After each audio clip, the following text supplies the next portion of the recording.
record 6 10-minute lectures on measure for measure.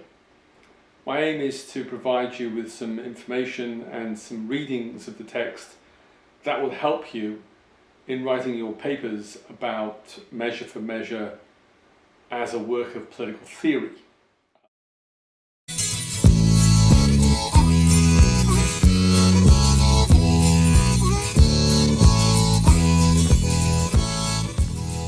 So the first thing that we need to figure out is what is the difference between approaching these political topics from a poetic, dramatic perspective, which is the approach that Shakespeare adopts, rather than the rational, discursive approach of a political theorist.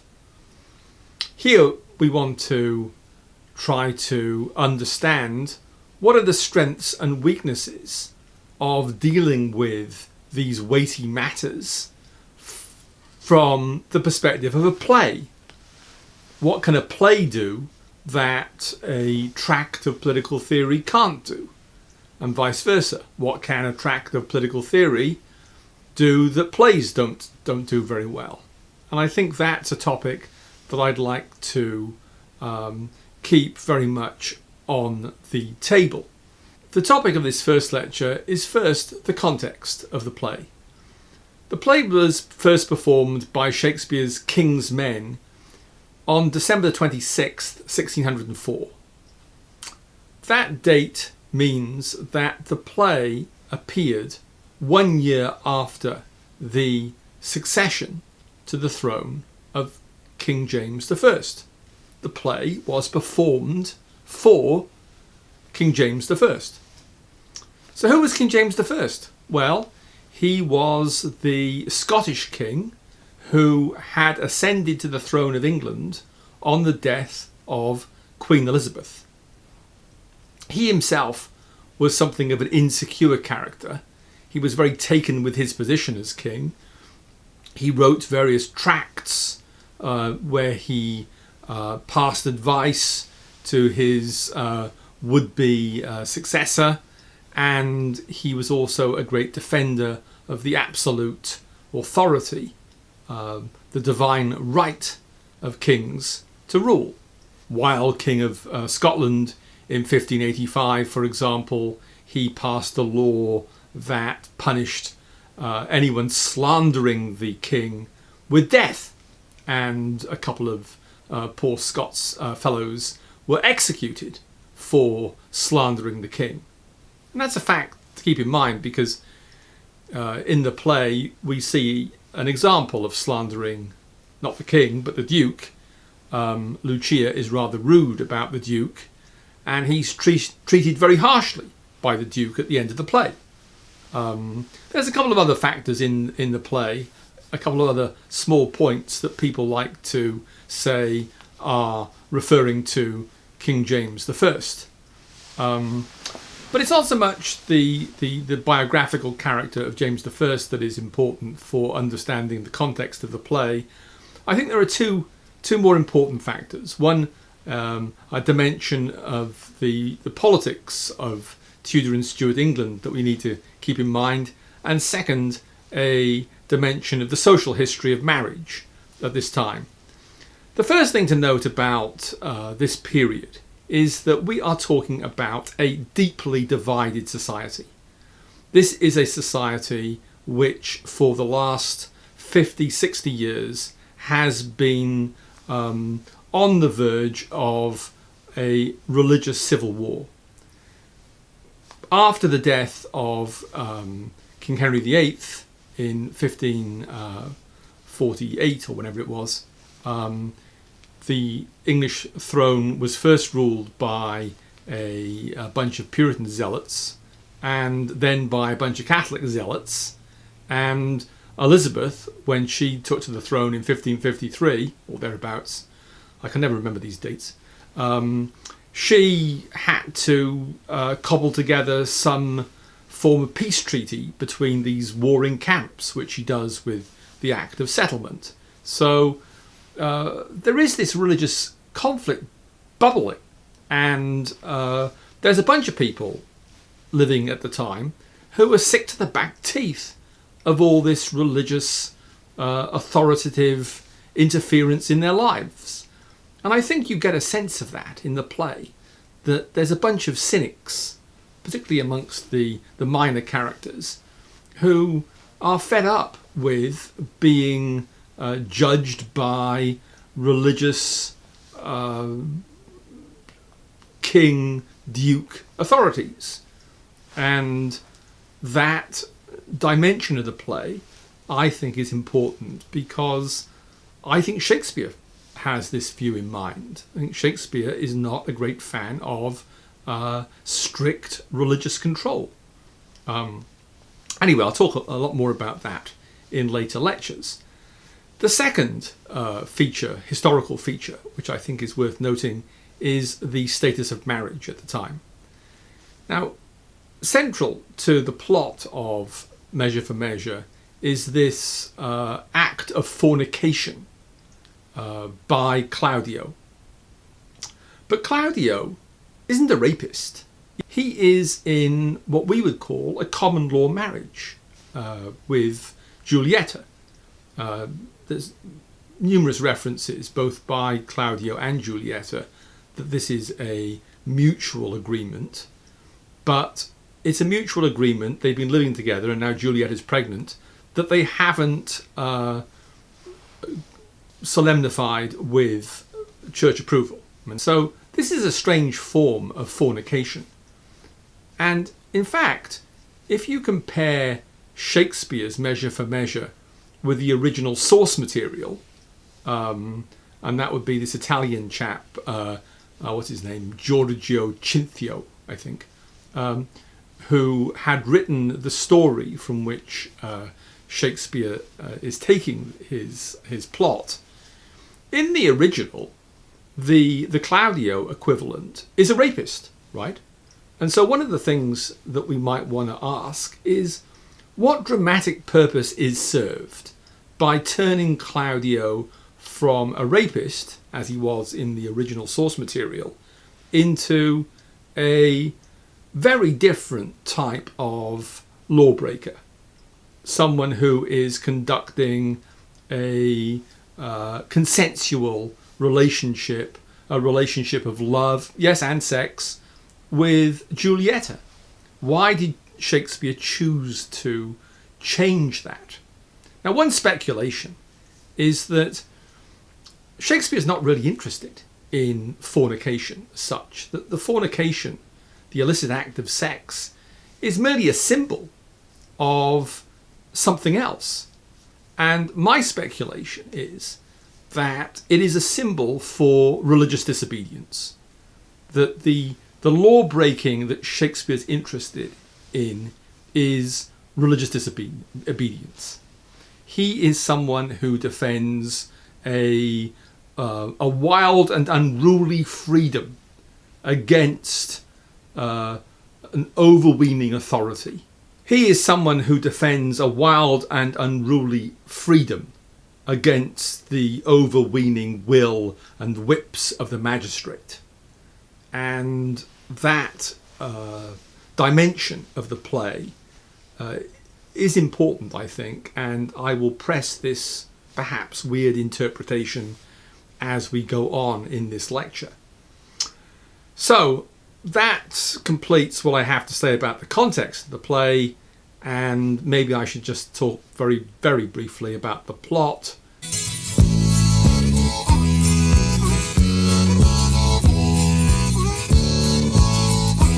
So the play opens. The Duke has decided to abandon his rule. He's going to leave Vienna, and he turns things over to a strict councillor, a new judge, as it were, Angelo, who is put in charge. But the Duke is not really abandoning the place. He's going to come back and keep his eye on Angelo, but in disguise. And I think this issue of disguise is very important in the play. It's going to crop up in a very interesting way later on in the play. the Duke is going to come back in disguise and keep an eye on Angelo. Right, first thing that Angelo does, he arrests this poor bugger Claudio, who, as we've just talked about, has impregnated his girlfriend Giulietta. Girlfriend, common law wife, however you want to call it. And not only has he arrested him, he's going to chop his head off the following day. Claudio is, of course, distraught, asks his friend Lucio to go and tell his sister, this central character of the play, Isabella. Tell Isabella, I have been arrested, I am about to be executed. And Claudio says to Lucio, she is a very persuasive young woman. She's about to enter the nunnery to become a nun. She's a deeply devout woman, but she is very persuasive. And there is this suggestion that she's both persuasive rhetorically and sexually. And Claudio says to Lucio, go and have her talk to Angelo. See whether she can get me off. Lucio goes and tells Isabella. Isabella says, yep, I'll go and talk to Angelo. She goes and talks to Angelo, pleads for Claudio's release. Angelo says, no way. And then he seems to get attracted to Isabella sexually. This man who, as the Duke tells us, has got no sexual dimension to his character. Blood doesn't flow through this guy's veins. Angelo becomes aware of Isabella's sexual attractiveness, and he says, I will release Claudio if you have sex with me. And she says, whoa, I'm a nun, about to be, shocked, horrified. And so she runs off and tells Claudio what's happened, and Claudio says, after he hears, oh great, I'm going to be released, go for it. And she says, you beast, how dare you, I'm a nun. And that is the setup, in a sense, for the play. Now, what happens after that gets rather complicated. But I said earlier that there is this theme of disguise in the play, and we get this fabulous bed trick, which involves a trick being played on Angelo, who we discover has also got a girlfriend / wife that he has refused to marry. The Duke, who's now come back in the guise of a friar, sets up this trick where Isabella will go and sleep with Angelo, but it won't be Isabella, it will be Angelo's girlfriend / common law wife, Mariana. And Angelo sleeps with Mariana, thinking that he's sleeping with Giulietta. And this bed trick, as it's called, has been played. Anyway, you can figure out the rest of the plot yourself. It's all pretty straightforward until we get to the end, and then we get this very bizarre ending of the play, which no one is satisfied with, when the Duke comes back and tries to resolve everything by pairing people off, punishing some and showing mercy to others. So Claudio and Juliet are allowed to marry and go free. The Angelo is married off to Mariana. Lucio, who's, as I said earlier, had made the mistake of slandering the Duke, has to marry a prostitute, which he's absolutely horrified by. And then, in perhaps the weirdest part of the play, right at the end, the Duke proposes marriage to Isabella, this person who's a sexually chaste, about to be nun. And it's never very clear at the end of the play whether Isabella storms off and doesn't accept the offer, or she marries the Duke, and they all end happily ever after. And the general view of the play is that this is a fabulous play for the first half or 2/3. It's got some of the most powerful dramatic scenes anywhere in the Shakespearean oeuvre. The scene between Angelo and Isabella, where he tries to seduce her. The scene between Isabella and Claudio, her brother, where she tells him that Angelo's tried to seduce her. There's some just incredibly powerful scenes written with unbelievable imagery and beauty of language. But then the play tails off, and the power of the language, the power of the poetry gets diminished, and you do have this weird ending. So what do we make of that?